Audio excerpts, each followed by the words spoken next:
on today with Mr. Andre Phillips of Cheapskate LLC Courier Service, located in Ashburn.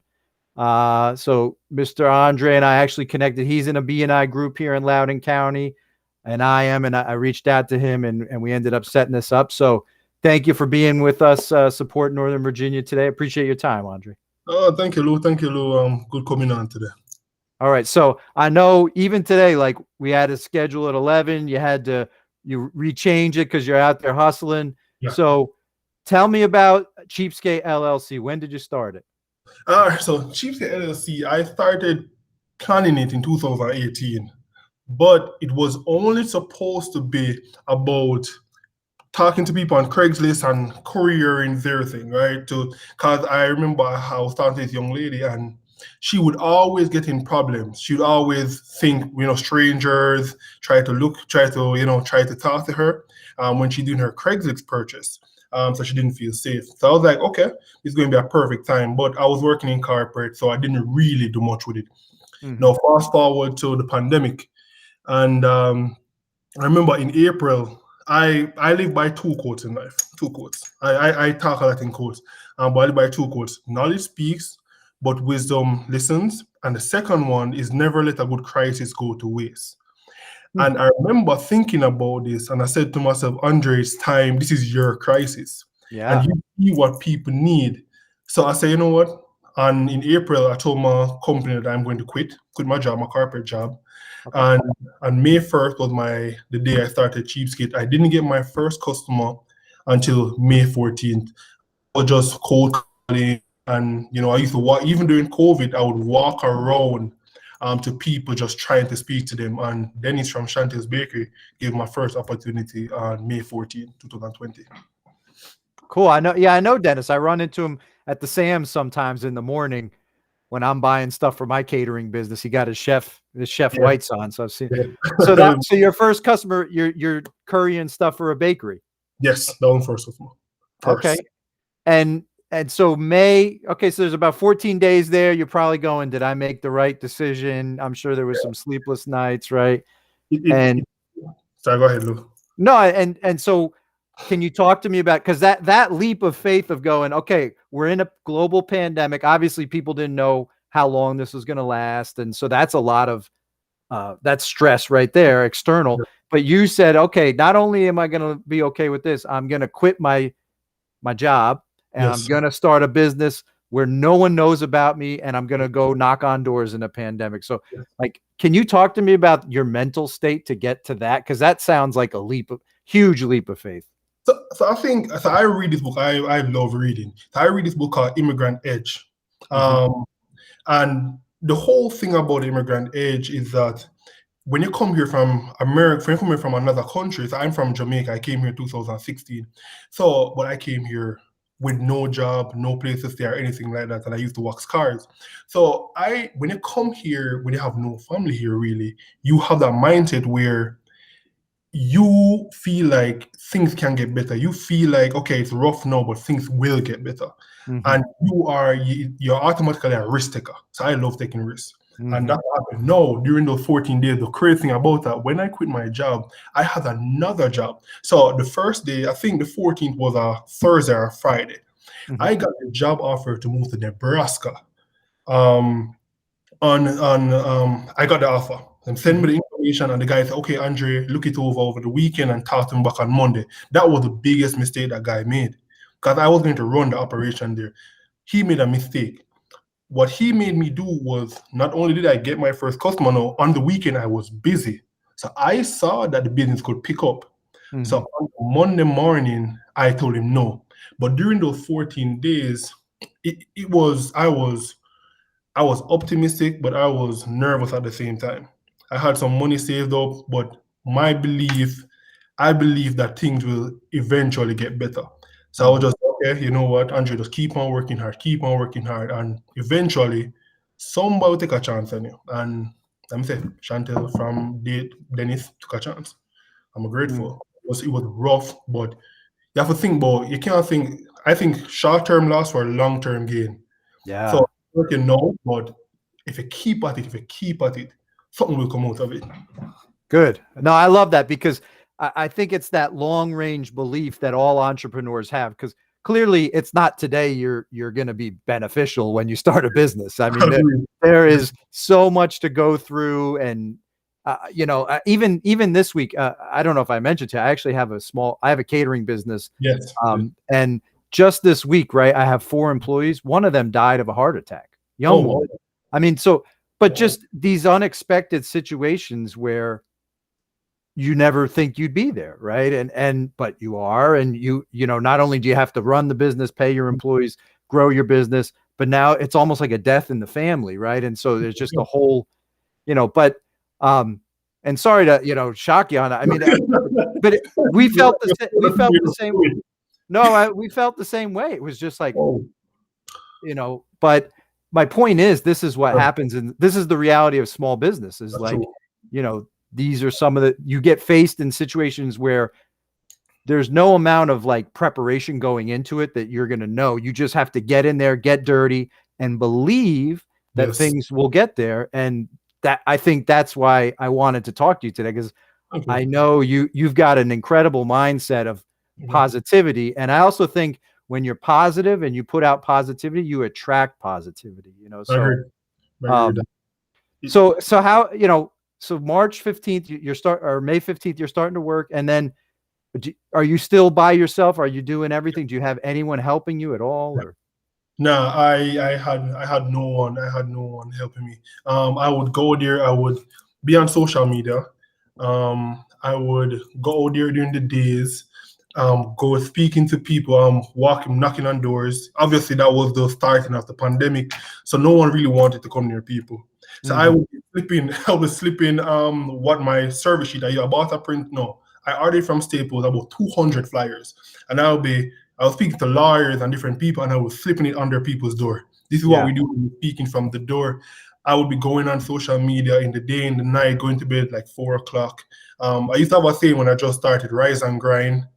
And, I would just be doing it by myself. And I think when people see that you put out effort, people recognize that and people like that. Yes. And them kind of gravitated toward me. So after meeting with Dennis, Lisa and Adams really came, added me to the social collective, and I really found like a good family there. So the collective was really good. Good. Now that's great. And yeah, I love that, man, because I agree. Like I'm starting, as I told you, with a new business as well. And it's a work from home business, which I'm very blessed to do, right? Because I've got young kids in schools and, but it is like, I get out of bed, I have my cup of coffee, and I get right to work. And then 11 PM, I shut it down, and it's long days. I mean, but it's what you have to do to get this thing on track, right? So it's worth it, Lou. It's worth it. I remember in corporate, when I used to feel like no matter how much effort I put in, and listen, I love my company, but no matter how, I remember when I just started, that was like 4 years ago. My first salary was 50,000. I thought that was like the biggest thing for me in the world. And I remember one day I sat down and did the calculation. I said, so you're telling me if I don't get a raise or bonus in 10 years, the most I'll make is 500,000? That is craziness. And from that, I started thinking about, okay, I need to start a business. So, but it's worth it. When you're working for you, it's all worth it. It feels so good. Yes, that's right. And the other thing is, if you love what you're doing, you never work a day in your life. You're just doing what you love doing. And so now, like, how is business going for you now? Because you've been at it 6 months. I mean, somewhere in there you found BNI. Yeah. Are you having some successes that you've been able to celebrate? Yeah. I have. I think also. So I right now have over 50 clients. Wow. And yeah. And at any point, any day or so, I might have like. That's the people see me and think I'm the only person that do Cheapskate. But I'm not the only person that do it. I have other people that work under me, I guess. Yeah. So you have like 5 to 9 drivers at any point in time. So you can have me maybe on the road, and then sometimes you have like 5, 9 drivers for me on the road. Right now we have that amount. We have over 50 clients. We just signed this contract to do this Valentine's Day, the whole weekend for this company, for the florist company, and we just. you just keep on getting new business. And let me tell you something. Let me tell you, I have a thing where I don't believe in customer service. I believe in customer serving. Mm. When people see that you bring value, people want to bring back value to you, and people appreciate that value. And more people tell more people. And so we are doing, you can always do better. You can always do better, but we'll survive it. There you go. No, I love that attitude. I mean, it's this is the growth mindset, right? Of like, it's okay. I always one big mind shift, because entrepreneurship is all here. It literally is. This is where you grow your business, is here, right? And the battles of fighting here. And where I think I was a perfectionist, and that is when we all are, right? Because we feel like this business is an extension of who we are. And so when things go wrong, it's almost like personally we did something wrong. Do you know what I mean? And so I was a very hard boss, I think, to work for, because I expected perfection. And what I ultimately realized is human beings are not perfect. We're not, right? Like it's literally, I'm setting my team up for failure because I'm expecting perfection, and we're never going to be there. But so the big mind shift when I noticed my team grew and everyone started to develop was when I let people make mistakes. But it was always, it's okay to make mistakes, but no, we're going to review it and we're going to figure out how we don't do that again, but we will grow through mistakes. And that was the big change. Like no longer did it have to be perfect. It's okay to make mistakes, but we'll talk about it and grow. And that was the light bulb of growing my business, honestly. They used to say that it's not people always say, oh, it's a failure. No, it's just one way you know it wouldn't work. Yes. It's not a failure. And I learned a quote recently. Like I tell you, I love quotes. I don't know why. And I put this up recently, is that leadership lies in imperfection. And what that means, at least to me, what it means is that as a leader, and I'm not a perfect leader, I'm trying, I just started my business, you better than me, is that being a leader is about knowing where you are, like I say, you are a tough boss. But because you learned that, you're saying, okay, no, I need to improve. No, I realize that I was imperfect, but I need to improve. And that makes you a good leader.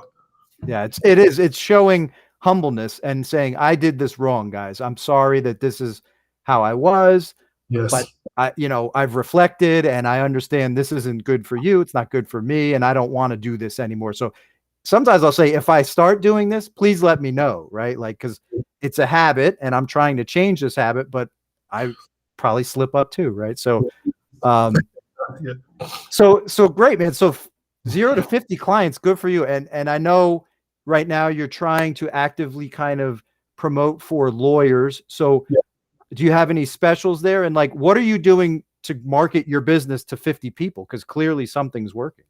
I think what happened for me, I market a different way. So mortgage, can I give a shout out to somebody as well? Of course. Coach Jackie, Jackie Coat, or Coat, I can never pronounce the name right, but Coach Jackie. Jackie completely changed my mindset with certain things. And what I found, how I do my marketing, and I don't even classify, I wouldn't recommend it to anybody, but how I do it is more highlighting other businesses. Okay. I like highlighting other businesses. And when people see that and realize that you're genuine with it, people want to work with you. Yes, I will tell you what I do and how I can help. So I would say, example, a lawyer. I will tell the success rate of how I serve people, process serving. I'll say, okay, I have like a 97% success rate. Or for filings, we're always on time. We can get it the same day and all that. Everybody can. That's good. But people don't want to constantly hear about you. When you highlight other people, when people see that you're genuine about highlighting other people, people are drawn to you. And when more people are drawn to you and more people use you, more people see what you're about, then and you provide great service, then they will tell other people and they will highlight it. I don't ask people for pictures. People sometimes take picture with me and they post on their status, and then people say, oh, you use him, I'm going to use him as well. And that is how the business works. And I still go out there and still knock on doors, but now I have more people calling me than going out there and knocking on doors. Awesome, man. Now that's like graduate level salesmanship. Like, and you know, like that's the thing I loved about BNI, right? Is it's like givers gain. And I think and it works for business, don't get me wrong, but I think if the whole world started to understand, the more you literally help everyone, everybody you come to in your life. It doesn't matter if it's the postman, the lady at Wendy's, like anyone. Just try to help them. Try to be good. Try to connect as a human being with everybody you come into contact with. Yes. And provide value, like you're saying. Highlight how great they are, and highlight how great, how great of a person they are, what's so wonderful about them. And like all of those things are very elevated thoughts, man. So I love that. I love that you're speaking about that. And I love that is proving to grow your business. So it's a funny thing as well. So today I'm going to, and I was going to, even before I spoke to you, today my task on Facebook was going to, my one post was going to, I was going to list some of the businesses that I work with and just tell how great they are. I want nothing. I don't even tag my I don't usually tag my company in my post. Just tag how great they are. That's all I'm going to do. And so, what like with the lawyers right now, just getting back to are you running any specials, or you're just saying, hey, I take care of this. This is my 97% success rate.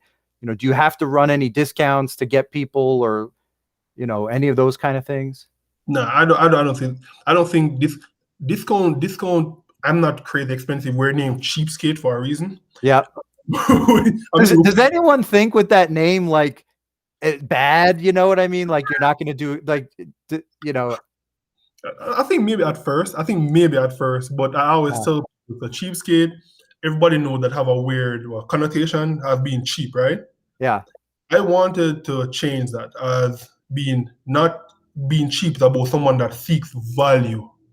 So what I'm saying with my company is that Cheapskate represent a company that will give you the same results, but you will see value in it. Will a little bit less expensive or reasonable, but we will provide excellent value. So you're a Cheapskate because you like seeking value, and that's what we aim to provide every time. Yeah, my wife would love you, man, because my wife's Korean, and it's like you said, it's that immigrant mindset of like, I don't want to pay a lot, but I want a lot. You know what I mean? And so I think you're coming at it like that, which is great. And so I know you're like kind of wrapping this thing up for you, but I know you're a big reader. Like, what is like your favorite book, and like, what are you reading right now? Or is that too hard? Or what's a few of your favorite books? Do you have any?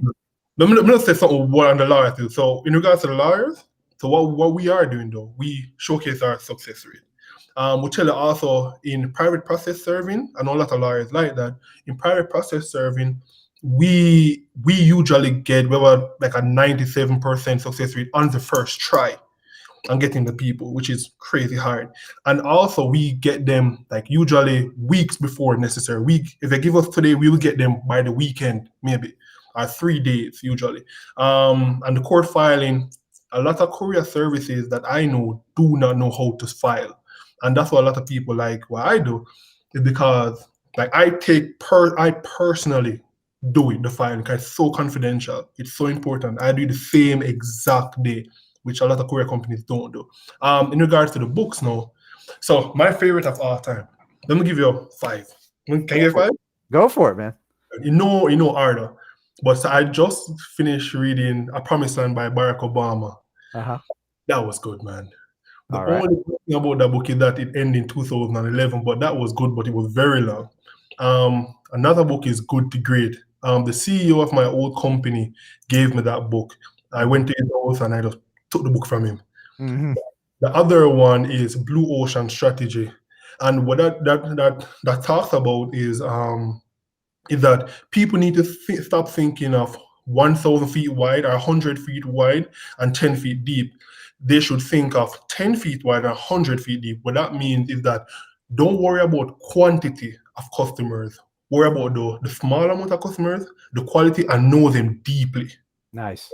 So that's Blue Ocean Strategy. The other one is the Lean Startup. We love that.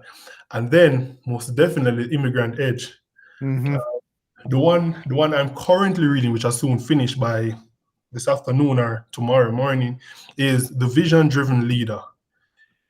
incredible. That book speak about how not everybody is a leader. Some people are managers, and them use the comparison between George H.W. Bush, where he was seen as a manager, versus a John F. Kennedy, where he could get people to see his vision, saying that they would put a man on the moon in this decade. And although he wasn't alive to see it, a man did go on the moon in 1969. So those are the books that I love, and that is what I'm currently reading. Amazing, man. I love it. So this has been our book club with Andre. I loved it, man. It's so many good, and here's one more random idea for you. Cause when you were talking about process serving, when I was, with that courier site that I built, when I was researching courier companies in the DC area, there's a company in DC. I believe they were called, gosh, I haven't looked in so long, but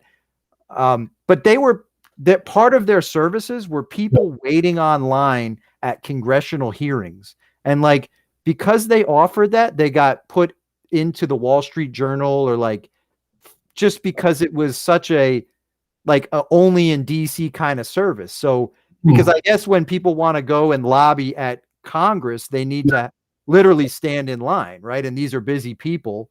And so they don't want to physically have someone on the line, that they'll literally pay someone to stand there for them. So that's crazy. I don't know if there's a Loudoun County, Fairfax equivalent of it, but I thought this is a interesting, because when I learned that couriers do process serving, I just thought that's interesting. Like, if I didn't research couriers, I just thought you deliver stuff, but like process serving is a whole other ball game, right? And that's huge. Yeah. Huge. So anyway, I just thought I would throw that out there as another service. That's good, man. I love it, man. I love it. And with us like we're going to improve, Lou. I'm telling you. I just changed and I'm going to put it up on Facebook. I'm going to change the logo. The slogan underneath it is that. So right now the slogan is, "We make it easy." It's not going to be that anymore. I got it redone, and it's going to be cheapskate equal convenience. And that is what I want. So right now I'm building on my branches of what I want Cheapskate to represent, what Cheapskate to do, what service I want Cheapskate to bring about. And right now we're looking to add another service. I can't go much into that now, but it's going to be really good going forward. By the end of the year, it should be live.